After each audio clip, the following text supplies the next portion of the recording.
Hi and welcome to this week's Life Lessons teaching. It's great to be back with you all. This week we're talking all about self-sabotaging relationships and pushing love away. So imagine this, you're in a great relationship with an incredible partner and things are going really well. But then all of a sudden your doubts kick in. You may start nitpicking or criticizing parts of the relationship or your partner, or you may want to push them away or withdraw yourself. So what's going on here? Why do we self-sabotage our relationships and our happiness like this? And most importantly, what can we do to break this habit so we can enjoy loving and lasting relationships?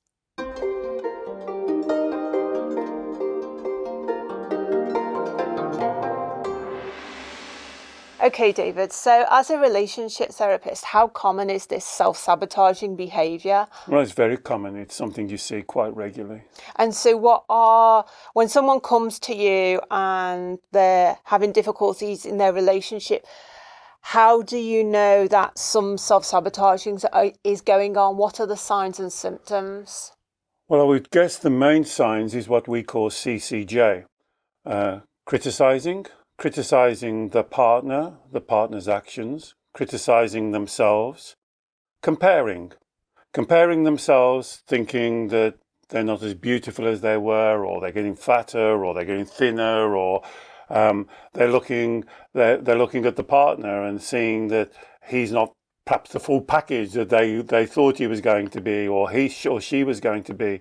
So being critical, comparing themselves and others, and then being judgmental on themselves and being judgmental about their partner, looking at what the partner is doing and picking up little faults and focusing on those faults. And they can be really minute faults, like not loading the dishwasher, or just day-to-day faults, but they overexpand it and make it even bigger than what it is. So we call it in our model CCJ: criticizing, comparing, or being judgmental. And that can be about their partner or about themselves. Okay, that's interesting. And would you say that this CCJ commonly happens right from the beginning of the relationship, or does it kind of kick in once things are going almost too well? Or is there a pattern? Well, there is a pattern, and the pattern will normally start with the person doing it to themselves.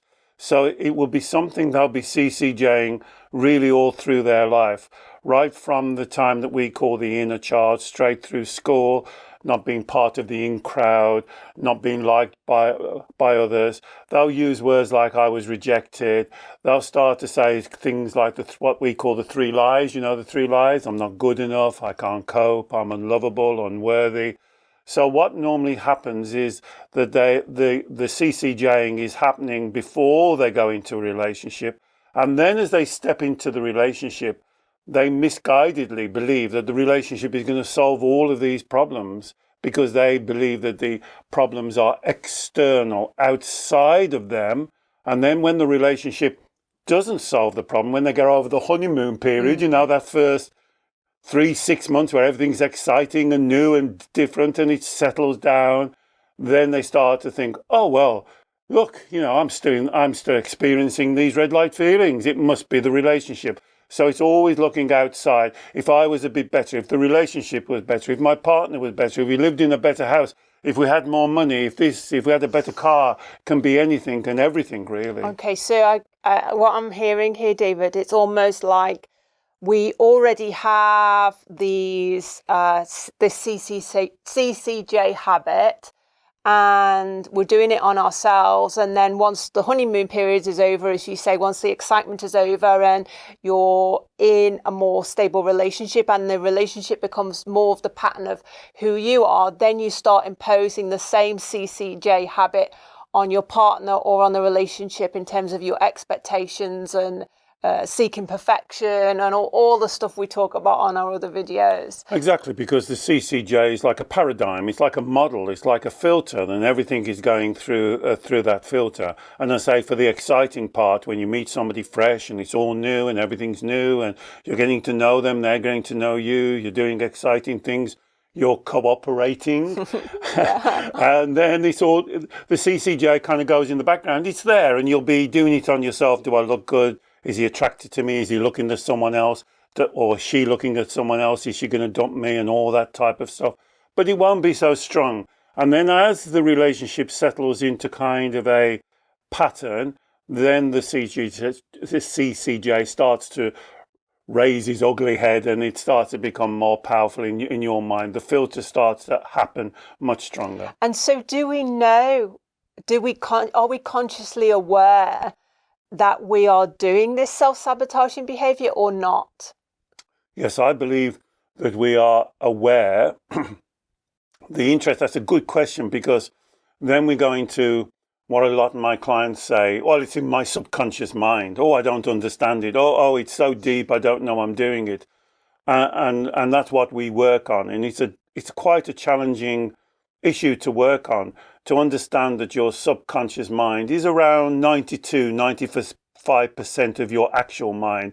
So most things are in your subconscious mind.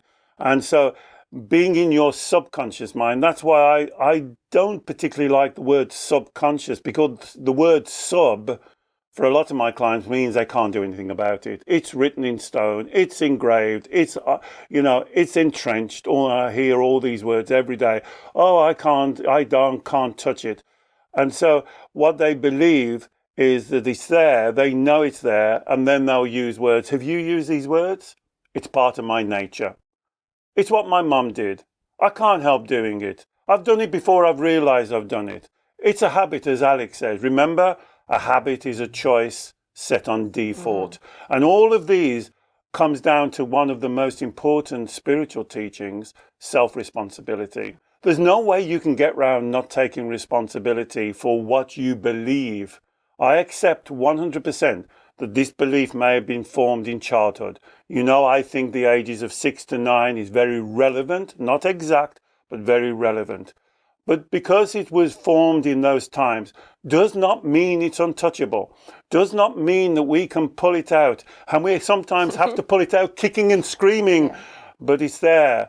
And there's no evil, nasty child there. It's just a child locked in. Remember the kernel onto an old belief. And so, David, I guess what you're saying here is that although we may desperately want a loving, happy relationship, we may desperately think this partner we have is wonderful. It's almost like the inner child belief, these beliefs that we form in childhood are more important, or we're making the choice to operate by them rather than placing importance on the value of having loving and nurturing and cultivating a loving relationship. We're operating on that default, but as you say, it's a choice to do that. So let's talk about the inner child and what's going on here. So this CCJ that we've been doing on ourselves and now we're doing in the relationship, we may or may not be super consciously aware of it. But once we start to take self-responsibility, you're saying we must become aware of what we're doing here. There's no excuses. So how do we begin to understand why our inner child is behaving this way, in this sabotaging way? Okay, so that's when we do the golden thread. When we start from a red light experience and a feeling, about the relationship, about yourself, about what's happening, about your future, you then do the golden thread question. Why? Why do I believe that? Why is that? What do I get? I believe this because. We've demonstrated this in many videos. This is what I do with my clients.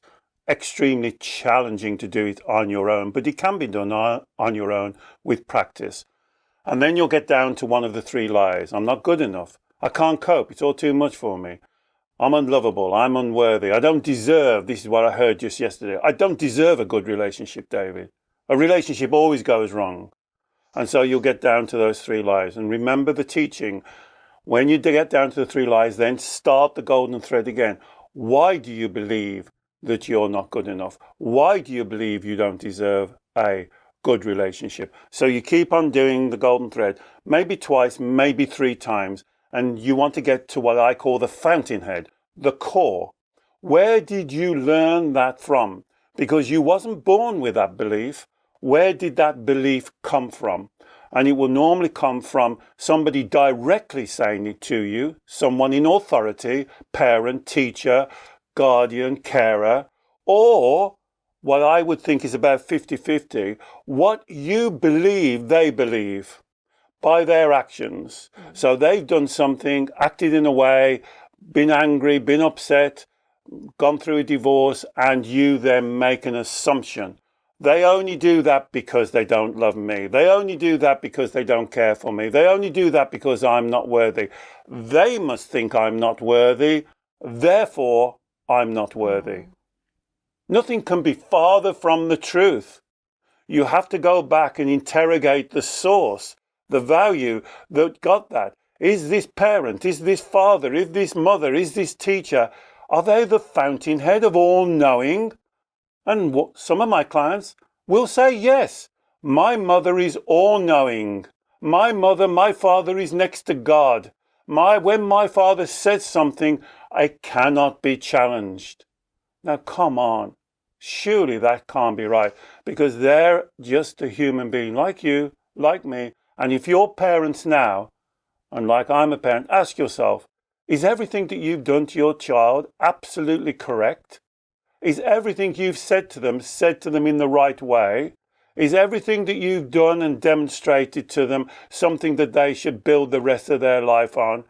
And honestly, truthfully, it can't be right, because human beings only learn by making mistakes. And that's including being a parent. You will make a mistake from being a parent. Your parents made a mistake. Their parents made a mistake. And as we said on the last video, it's these mistakes that come down on the learned behavior. So what you're saying, David, is if we still hold on to one of these original childhood lies, I'm not good enough, I can't cope, I'm unlovable. If we still, within the core of us, within our inner child, believe one of these lies and we don't question it, then that means we are embarking upon and being in relationships holding on to those lies, and they are driving how we think about ourselves, how we think about our partner, how we think about the relationship. And so if we choose to operate the relationship based on those lies, no matter how much our partner doesn't hold on to the lies, no matter how much, say, our partner may be totally in love with us, keen to progress the relationship, those lies will always form a block in the energy of the relationship. Yes, because as you said, they are the hierarchically more valuable. This is what we call the dual belief system. My clients will say to me, of course I want a really loving, successful relationship, marriage. I want to be happy. I want to have a great family unit. And that's not a lie. But there is a more powerful belief. Do you know what that belief is? I want to be emotionally safe. I want to be secure. I do not want to be hurt again. Have you said these words? And this is the belief that is controlling the relationship, because that's what self-sabotage is all about. What this video is all about. Self-sabotage is you sabotaging it first before someone else has the chance to do it.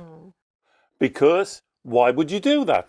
Doesn't make sense, does it? It does if you look at it from the inner child. The inner child says, I was badly hurt. You don't understand how bad that pain was. And I do not want to go through that pain again.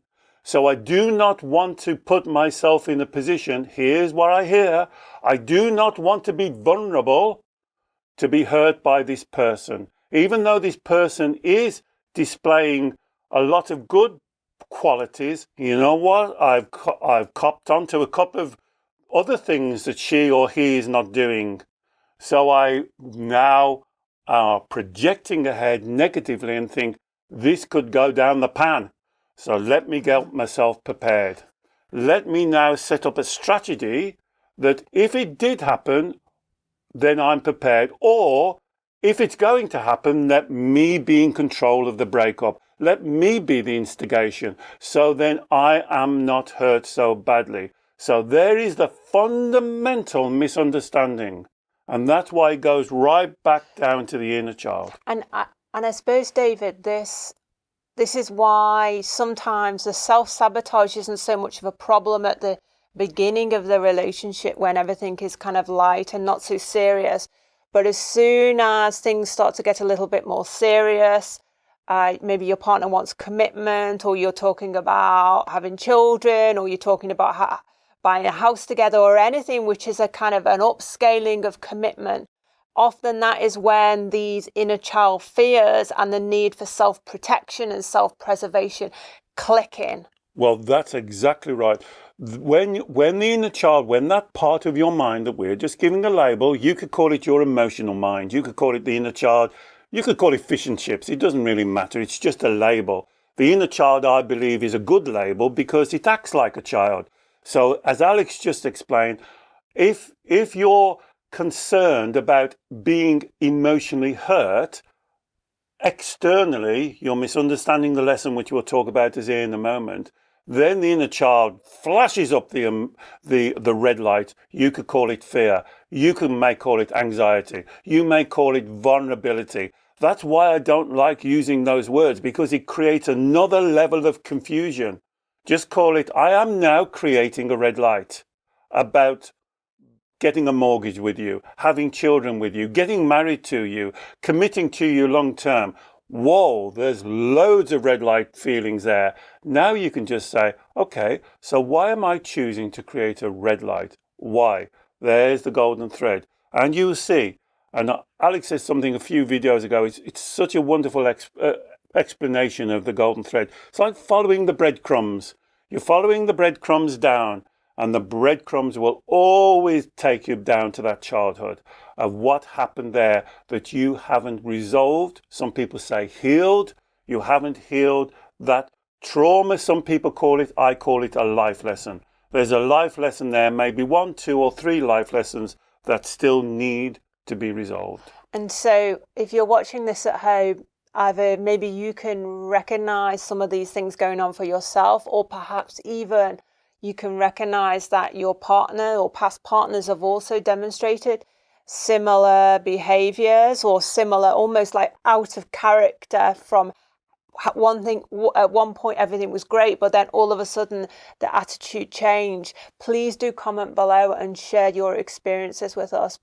But David, I want to now talk about, so we talked about the inner child and how the inner child thinks about this, how the inner child is wrongly kind of processing what's going on. Mm-hmm. So what is the kind of, I guess, the spiritual teaching here? What's the Taoist perspective on this? So this goes right back to the core subject that all of our videos touch on, because they have to. It's the same subject.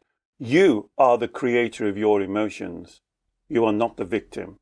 Now, I'm sure you as a mature person are sitting there, and although that may sound a little bit kind of hard when you think about it, you think, well, of course I create all of my emotions. You know, emotions don't float around the room and attach themselves to me. Emotions don't come down people's eyes. Emotions aren't like a virus that single me out and come towards me. But I would say that even you as the mature person will understand that part of your mind that we call the inner child still does not understand that. The inner child believes that emotions are created by other people and they have no defense for them. And that's what they've been busily trying to do, misguidedly trying to do the whole of their life, protect themselves. Mm-hmm. That's when you say, I want safety, I want protection, I want to be sure, I want to know what's going to happen in the future, I want to know how this is going to go. I'm not going to commit to you until I know 5 years, 10 years, 20 years what's going to happen. This is your inner child speaking, because this is not only unreasonable, It's unobtainable. You don't know what's going to happen next week, next month, next year, 5 years. You don't know what's going to happen to you or to them. But the child now will start to act like a child and have a squealing piglet stick in their ears and say, well, if it's not the way I want it, we might as well jack this relationship in and we'll go and find a relationship that can guarantee us, that we are assured, that we know for certain. But the only problem with that plan is you'll never know for certain because we live, here's the spiritual teaching. Alex asked for the spiritual teaching. Here's the Taoist teaching, the I Ching. We live in a universe of change, transformation. We do not know what's going on in the future. Thank goodness. Would you really like to know what's going on next year, 10 years, 20 years? The day you're going to die, how you're going to die, if you're going to have a bad accident, who the loved ones are going to leave you? This is not how we live our lives. But that's what the inner child wants. Why does the inner child want this? Because it thinks then it can deal with the emotion. It can avoid, it can sidestep, it can justify, it can play all these tricks. It has all these strategies. I don't like using the word game, but it is like an inner child's game to get their own way. And their own way is that they're in control. They know what's going to happen. They can prepare what's going to happen. And if they can't prepare, then they'll make it happen. And that's what the self-sabotage is. And then there's just one more thing. As they self-sabotage, as they get this then becomes familiar, doesn't it? So the inner child knows how this works. So you get a relationship. Again, is this you? Get in a relationship, go past the exciting stage, get comfortable, and then get fed up. And look for another relationship. And look for another relationship. And then people say, oh, you don't like commitment. Oh, you don't like this and you don't like that. No, it's just the pattern. The pattern is familiar. That part of your mind kind of trusts the pattern. It knows how. So for the inner child, that's kind of a little bit of certainty. It knows what's going to happen. And so is this when the self-fulfilling prophecy kicks in? You know, and then this becomes a repeated pattern, as you say. Absolutely. And we call it the Carousel of Despair. And people will put their head in their hands and say, why do I keep doing this? Why do I keep doing this? And I'm just giving you the answer. It sounds so mundane, but for the inner child, it's familiar. Now, a lot of people say it's easier, but it's not easier, is it? Because it causes you so much emotional turmoil and financial disruption. But it's the pattern. It's the familiarity. It's like watching those luggage come round on the carousel at the airport. If you don't open the baggage, you put it on the carousel, it'll just come round. Different person, maybe 2 years, 3 years, 5 years later, but exactly the same thing. And it becomes a self-fulfilling prophecy. And this is why when we're doing this, we say every time, if you say things like, I'm unlovable, don't say, well, I'm unlovable because I've had 6 failed relationships. That's not proof that you're unlovable. That's proof that you believe you're unlovable. Go to the fountainhead. Go to why you believe you're unlovable. So what you're saying is if you believe you're unlovable, then you're more likely to act in a self-sabotaging way. Then the relationships are more likely to fail. Absolutely. Then you use that as further evidence that you're unlovable, and that then becomes the self-fulfilling prophecy. And then don't forget the pendulum. So here's where it does get complicated until you understand the pendulum. So someone who is self-sabotaging can self-sabotage in many, many ways. They can self-sabotage by, as Alex said at the beginning, nitpicking, criticizing, finding fault, doing all this thing. Or they can swing the other way and start to judge themselves. Oh, look, I'm not as good as the women he's meeting. I'm not as good as the men that she's meeting. Oh, look at the men there. And they turn it on themselves. So here's the pendulum. But it's both the same thing. It's just two ends of the pendulum swinging away. And we've got to find the wu-wei center. And it always centers down on the emotion. Can I just explain the most important emotion? The most important emotion in this self-sabotaging. The real crux of this video is the emotion of love. And ask yourself, what is love? When I ask my clients that, most of them will say, well, it's caring for someone, isn't it? And I say, no, that's caring for someone.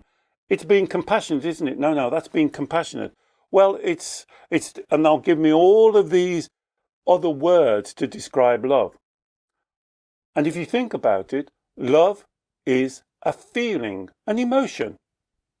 It's a description of an emotion. So here's the example. You could love chocolate. You could love your pet dog. You could love your mother. You could love your partner. You could love your children. All different forms of an emotion. And then it falls into the Wu-Wei model perfectly. Who is the creator of your emotions? You are. So here's the core of this video. This is the teaching. Because when you're a child, the parenting technique that most of us have experienced is to use love as a commodity, a carrot and a stick. So when you do something, Daddy will say, oh, Aunt, oh, you're such a beautiful, oh, aren't you wonderful? Look at that beautiful little painting you've done. It's fantastic and you look so pretty. When you don't do something well, I go, well, I'm really disappointed in you. I told you was a bit lazy. I told you should brush up a little bit. And so what they're doing there, without realizing it, this is why I'm giving it to you. Here's a spiritual teaching. What they're teaching a sensitive child is that love has to be earned. You have to go. It's like oxygen. You need this oxygen mask. The problem is someone else has got their finger on the trigger. So you have to please them, don't you? To get this oxygen of love. And then if the parent leaves, or if the parent doesn't do something, or if the parent is abusive or in any way, then the child then is saying, well, I'm not getting now what I need. I need this commodity, this ball of love in my heart. I need it. And then the child does what we call the vow. It must be me. There's something wrong with me. And then for the rest of your life, you're searching for something, for someone else. And that could be, for a lot of my clients, drinking too much, eating too much or eating not enough, spending too much, having drugs, whatever. You're searching for this commodity of love. And here's the truth. It does not exist, because the whole of this is based on that feeling of love only you can create for yourself. And a lot of my clients will say, well, I'm not going to do it. Self-love, isn't that selfish? No. This is the spiritual teaching. Here's the Taoist teaching. You are the creator of your emotions. Love is an emotion. Only you can create it. No one else can give it to you. Your partner, your friends can demonstrate that they are experiencing love for you. And you can see that they're creating that feeling for you, but they can't put it in a box and give it to you or take it away from you. And so here's the childhood, the inner child mistake, that they believe that love is something that has to be earned. When it doesn't come, then it's their fault. Remember a child, black, white, yes, no, good, bad. It's their fault that they're not getting the love, and they blame themselves. And we've done several videos, and I'll put a link to our love and relationships playlist so you can watch some of those videos on talking about this idea of love, the Taoist teaching of love and self-love, and generating love within yourselves and not having this requirement to get love for other people. But I can see from what you're saying, David, if we have this misunderstanding about what love is, that is going to taint the relationship. That's going to taint how we react to and relate to our partner, and it almost creates a manipulation. And in a way, the self-sabotage is a manipulation, because some people can self-sabotage and almost, like we've talked about it on other videos, keep setting the bar higher, keep setting little tests for the partner. And if the partner fails the test, then we can criticize them. But actually, we know nobody can ever meet these standards or tests we're setting. So it's a means of self-sabotage. But it's all generated from this idea of I'm not good enough, I'm not lovable, I'm not going to be able to cope. Therefore, my expectation is that someone else has got to support me, someone else has got to love me, someone else has got to validate me, because that's what I learned as a child. Absolutely. It's very well explained. And as Alex said, we've talked in detail about setting the bar. Standards, you have to really watch your standards, because these standards, I'll never lower my standards. Well, you've got to watch what your standards are. What are you expecting? Again, we're on expectations. We've done a video. Do you see how all of these things are intertwined? And so you always have to go back to the core, to the fountainhead. What do you believe? Why do you believe it? So if you believe you're not good enough, and the answer, the straightforward answer, I believe I'm not good enough because my father told me. Is that good enough reason?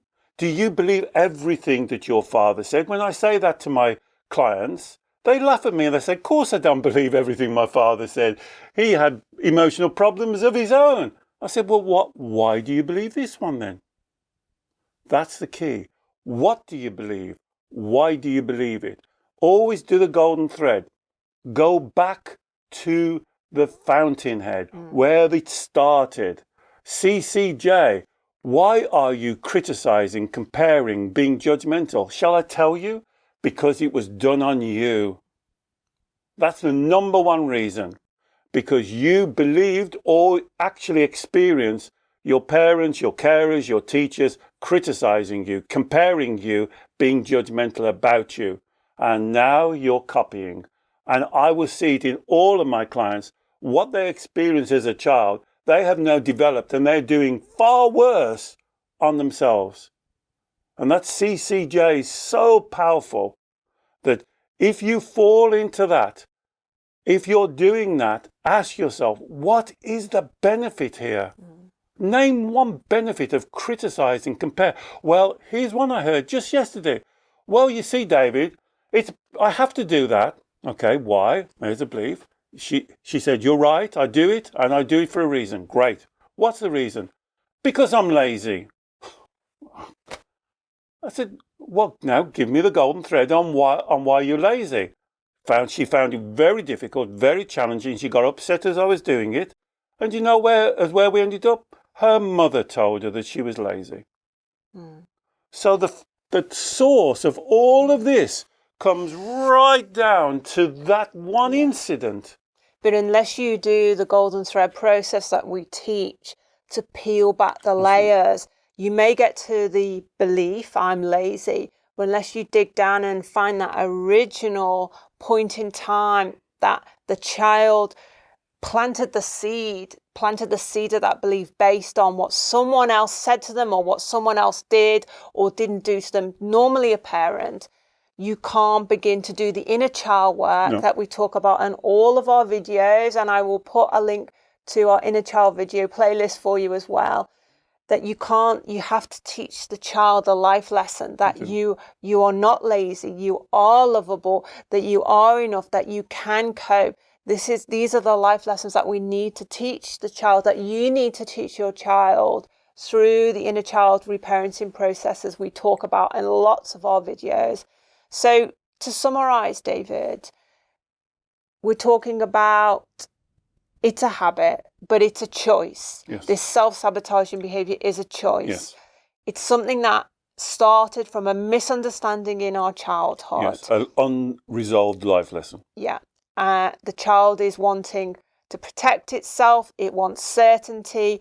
It wants known outcomes. And above all else, it's trying to protect itself from emotional feelings that it believes other people or other situations are creating because it doesn't understand that it is creating the emotions. Correct. The two kind of main solutions we've said is, first and foremost, to do the golden thread process, find the original lie, that core belief, that core misunderstanding, and when it happened in your childhood, and do that reparenting work.